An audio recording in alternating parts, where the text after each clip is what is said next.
In November of 2003, I was invited to participate in the first trade mission hosted by the United States Madagascar Business Council.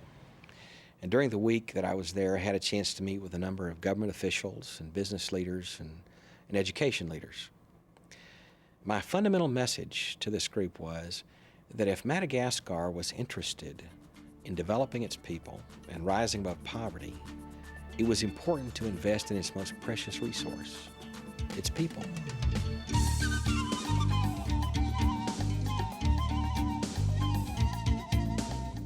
Well, at the end of the week, I was invited into a meeting with President Mark Ravalomanana. During that meeting, the president asked me about my university. After giving him some basic facts, I then said, "Mr. President, I represent a university that's looking for some of the brightest young men and women you have in this country who want to come to the United States and receive a Christian education and then return to be leaders in their own country." Well, he leaned forward and with an intense look in his eye said, "That's what I want. I want to send 22 students to your university." About 3 months later, I returned to arrange the financing for the program. And after negotiations with the World Bank and representatives of the Madagascar government, we created the Madagascar Presidential Scholars Program. In May, we advertised on national radio and television and in the newspapers in 3 different languages, Malagasy, French, and English. Within 30 days, we had over 1,000 completed applications from all over that island. We had a team of about 4 people who narrowed those down to 75 students. Some lived in such remote parts of that country that they received the message via an announcement on the national radio. We sent a team of 3 people over who spent 2 weeks testing and interviewing these 75 students. And by the end of June, we had our finalists. I went back in July, and when I arrived in the country, I received a message that the president wanted to meet again. He told me that he wanted to talk to the students, and so we arranged for the students to come to the presidential palace. He told the students what he expected. He expected them to be proud of their country. He expected them to come to the United States and work very hard. He told them most of all, though, that they were not coming just for themselves. They were coming to represent their nation, and their purpose was to come back a changed people, ready to change their nation.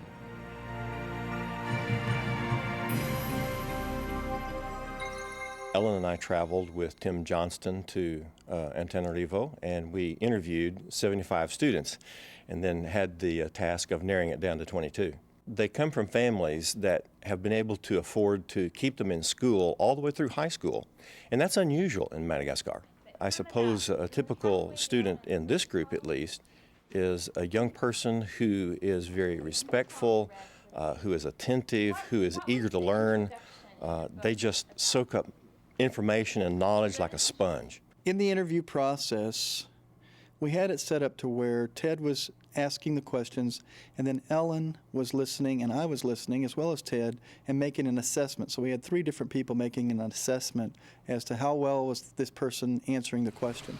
We wanted to get a sense for their global perspective, their ability to really understand what they're getting into. Have you ever traveled outside of your country before?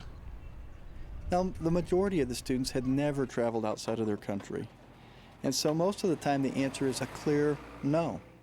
But the ones with the optimism, the ones with the adventurous spirit that we were looking for, they would answer, not yet. What impressed me the most was really their courage to leave their country and come to the United States with an open mind to learn and to make this a very productive 4 years.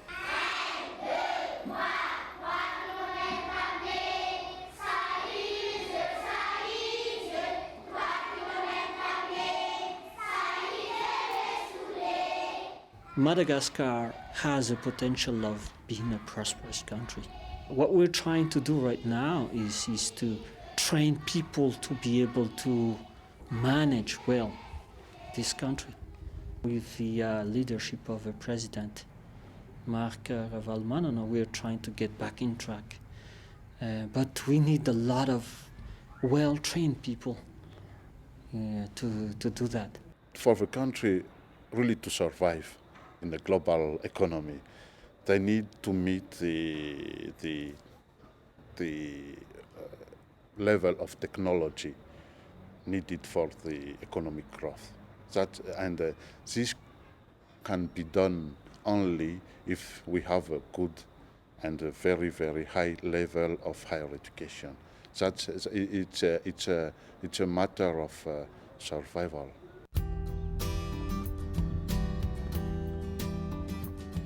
If I were to give an advice to a Malagasy student, I would tell them to develop their character, to be upfront, and to be able to speak their mind, and most of all, to brush up on their English. To be fluent, not really to be fluent as an American, but to be able to understand and to be understood. When I left Madagascar, my parents told me to be careful, like all parents say to their children when they left home, and then never forget to pray.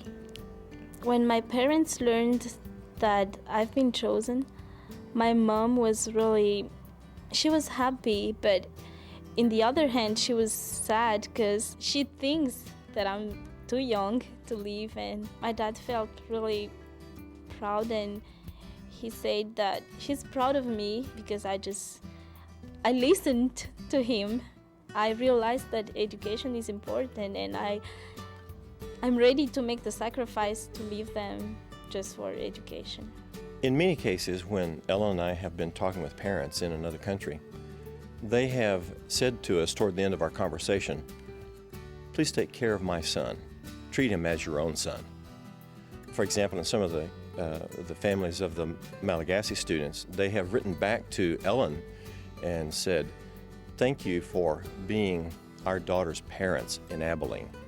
They want somebody who will become surrogate parents, so to speak.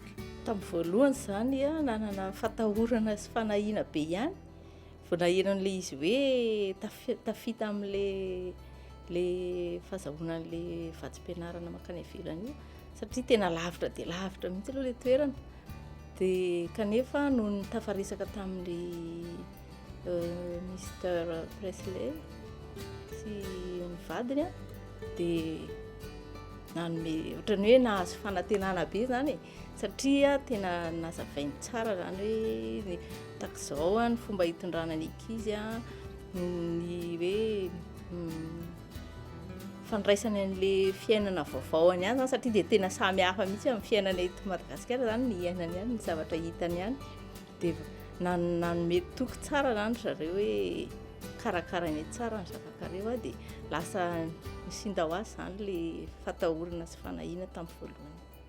People here in Abilene made me feel at home. They really help and want to be close to you, want to know about you, and that's just nice and kind from them to do that, to be such involved in our life, and they really help us to be at home.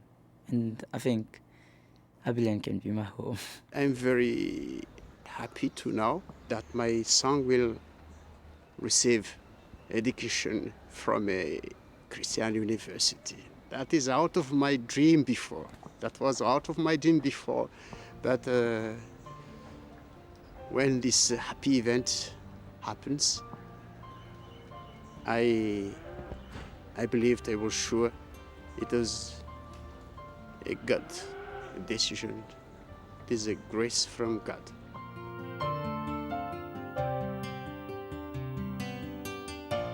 He's my faith.